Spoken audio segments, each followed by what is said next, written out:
Hangboarding 2 times a day seems to have been a trend that has caught on, but now we're starting to see maybe a new trend hitting the scene, which is carcing. It's called carcing because it's like arcing, but he used to do it while he was driving. Their base endurance by doing that went up massively. But this is what I worked up. It seems to be working pretty good. So it's just like a stretch of band there, like a lightweight band that I've anchored under my seat. Oh yeah, grips. Grips on the bottom of the desk, baby. But I needed to know if this was going to work, so I devised a pretty crazy experiment to do on myself. And in one sense, I was confident it was going to work, and in another, I was kind of concerned I might permanently injure myself. Carcing has been around for ages in some form or another. Essentially, it means arcing, which is aerobic respiration and capillarization. This is a form of low-level endurance training, which climbers have done for decades. And the concept of carcing means just doing something like this outside of the climbing wall, squeezing on something at a low level for a long time. This term came about when one of our coaches here, Jonny Kydd, had sent his project, his V15 project that he had been training for over 6 years. And he attributes this method of training to some success in his endurance training and ultimately him sending the project last year. The story goes that on his many journeys from Sheffield down to his project in Biblin's Cave, he would be pulling against an edge in his car, hence carcing, and he would do this for potentially multiple hours because it was a 3-hour journey down there. All he would do is pull against a bit of trim in the car, like a steering wheel or something on the dashboard, and he would just pull against it gently and then relax and repeat that cycle over and over again, like he was doing repeaters at a very low level. And as with any good trend, all it takes is one anecdotal experience for everyone to think that it's probably going to work for them as well. And so the word got out that this form of carcing was an efficient way, even for boulderers, to train their endurance and potentially could be the difference for sending their project. We've now seen this discussed on podcasts, like Ollie Tor, the founder of Lattice Training, spoke to Ryan on The Struggle Show. We've also seen Dave Mason talking about this on the Careless Talk Climbing podcast with Sam and Aidan, and he swears by this working as well and improving his endurance for bouldering attempts. Off the back of this, we've been seeing people trying this at home themselves, or people talking about how they've actually tried this in the past, whether it's worked for them or not. In fact, this is something I've thought about for a long time as well, with the premise being that I hate doing endurance climbing on the wall. I suffer from pretty bad skin, and all of that arcing just absolutely trashes my skin, especially when I want to be focusing on my bouldering. The question is, does our endurance training need to be done on the wall for us to see that base level energy system capacity increase? So when it comes to the science of endurance training for climbing, there's so much endurance information out there, often done in other sports and running and cycling. And sometimes this can be kind of hard to extrapolate to climbing specifically, particularly because we're focusing on the forearms. And a lot of the research on climbing itself is often done about the profiling or the understanding of measuring endurance, but not necessarily the training itself. Okay, so why should this work for our rock climbing performance even when it's not climbing itself? Well, luckily, the science around endurance training has some universal truths that will apply to muscle physiology, whether it's running, cycling, or rock climbing. Our endurance depends on 2 key factors, our central adaptations and our peripheral adaptations. Central means our heart and our lungs, and peripheral means what's going on in the individual muscles that are working to produce movement. It is pretty clear from the research done in rock climbers that we should be most concerned in our endurance capacity of those peripheral adaptations, particularly what's going on in the forearm. Our heart and our lungs are unlikely to be a limiting factor if you have good health and moderate cardiovascular endurance. If you remove movement economy from the equation, so our efficiency to run, cycle, or rock climb, the mode of exercise doesn't actually matter for the adaptations we're going to get within the muscle.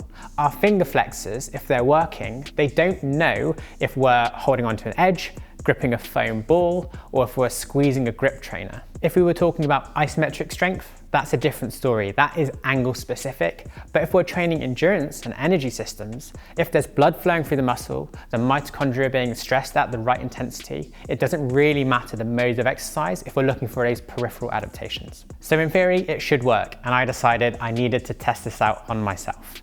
What I was going to do for the next 4 weeks was do 3 hours of carcing each week, but only on one hand. My other arm was going to remain as the control to this study. My left arm was going to do 3 hours of carcing, my right arm was going to do none. Everything else remained the same. I was still bouldering roughly 2 times a week, still hangboarding roughly 2 times a week, so hopefully my strength would not go down. For convenience, what I did was I would do 1 hour at a time, 3 times a week. And this means I could do it while I was taking the dog for a walk or in the evening while watching TV. My aim was to keep the intensity around zone 2, or at least not above zone 3 in terms of the running methodology.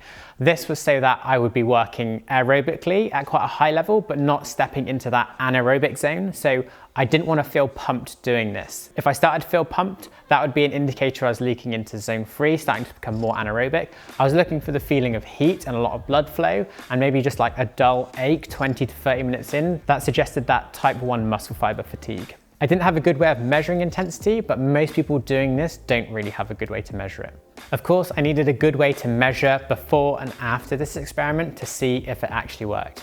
And the best way to do this, in my opinion, was to do a critical force test before and after. This is one of the best ways we have in rock climbing to measure our endurance capacity. This test would give me my max strength at the beginning and at the end of the experiment.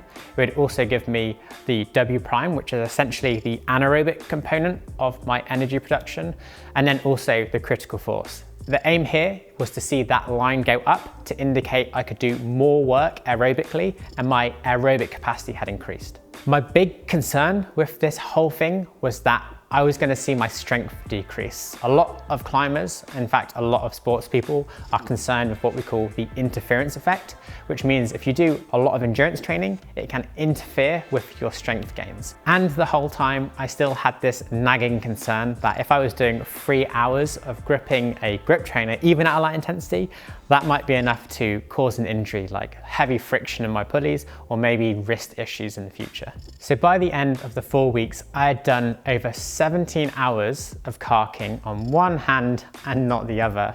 And I was doing roughly about 100 reps a minute because it felt better to do short reps at a high pace than do slower, long ones. And this meant that I racked up approximately 100,250 reps over just 4 weeks. I now have a passionate hatred for this thing. Although it's pretty comfortable for the first 5 minutes, after about 30 minutes and definitely after an hour, it is not comfortable at all. It puts a lot of pressure into the palm, and although the thumb's not working very hard, every 5 minutes you feel like you have to rotate it into a different orientation just so you don't get this huge red kind of mark in your palm. If this tool was more comfortable or you're using a different tool, I can definitely conceive how this is an option for people to train base endurance. Onto the results. And the first thing that I really wanted to look at, and was kind of concerned about actually, because I did this on the Saturday before leaving for Fontainebleau on the Sunday, was if my strength had gone up or gone down. My right arm, which was untrained, had gone up by 0.7%, so basically had stayed the same, but definitely hadn't decreased, which is a good sign my training was working. On my left hand, the one I had done over 17 hours of carcing on, my strength had gone up by 3.4%. Now, to be honest, I can't actually explain why it's gone up. It's definitely something I didn't expect, but it's good to know that it didn't go down. More anecdotally, however, I did feel that actually my preference for grip position kind of shifted from being in a half crimp to being more in an open crimp. But still, I was able to express more strength on the edge. My rate of force development, which was also a measure of contact strength, this was another important factor that I wanted to know had not been impacted too heavily by doing all of this endurance training. On my right arm, the control, this improved by about 11 milliseconds. This is a very small amount, so again, it's hard to say if it was really an improvement or if it basically stayed about the same. We're only talking about 4 weeks different here, so I'm not really expecting any big changes. However, in my left arm, it went down by 125 milliseconds. I think this is actually a considerable change. However, again, this is n=1, it's just one person, but that is probably something to think about. Just a quick note here, when we're talking about rate of force development, we're looking at how long it takes for me to reach 80% of my maximum strength. Essentially, it took longer for me to apply 80% of my strength on the hold in the arm that had been training endurance. So potentially we are looking at a bit of an interference effect here. For me, however, and in my climbing style, and also going somewhere like Fontainebleau, which is very open-handed and slopey, it actually didn't feel like it affected my climbing one bit. Critical force. This is the really important one. I wanted to know if this was going to improve. This was the main thing I was trying to train when doing all of this endurance training. In my control hand, my critical force actually went down by 2.5%. So this endurance characteristic was detraining in my right arm during this 4 weeks while I was doing no endurance and no other training other than just strength and bouldering. In my left arm, the one that did the endurance training, this actually improved by 7.1%. So this is, I think, a massive increase in just 4 weeks' time. I think it's important to note here that my starting critical force of 31% is pretty average. I would not say I'm well trained in this area. So I'm going into this study being relatively untrained in endurance, meaning I've got quite a lot of room to improve. But a 7% increase in 4 weeks is really good. We've seen people that are climbing at the 9A level operating around 45 to 50% critical force. So you could see, as long as these improvements were to continue linearly, I would be at that level in not long at all. Obviously, I'm not expecting improvements to be linear, but I do think it goes to show the power at which this form of training could have on someone's ability to improve their endurance. W prime is the measure which indicates the anaerobic work that can be done above the threshold of critical force. So this is indicative of anaerobic capacity. And actually what we saw is that this increased in my right arm, the one which had only done strength training, but this decreased in my left arm, the one that had done all the endurance training.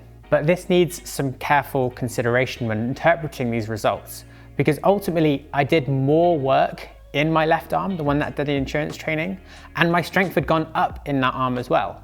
So what this shows is how I've just raised the level of that critical force, and I've eaten into that W prime by doing all of that work more efficiently, more aerobically. So it's taken out a lot of that W prime, but it doesn't mean I'm less fit. It just means that I'm doing it more aerobically and less anaerobically. For me, this is a really good thing. It means I'm going to do the work more efficiently, produce less byproducts, and recover from any climbing effort faster. Essentially what I'm saying here is if the ceiling doesn't move, but critical force comes up, we're going to come into the area where W prime previously had to do the work to make up for something we couldn't do more efficiently with our aerobic energy system. So my conclusion from this experiment is that you can do non-specific endurance training and see specific adaptations in your ability to climb harder, anything that needs endurance or higher recovery ability. No, this will not improve your ability or your technique, and actually a lot of time spent on the wall can be really valuable for a lot of climbers.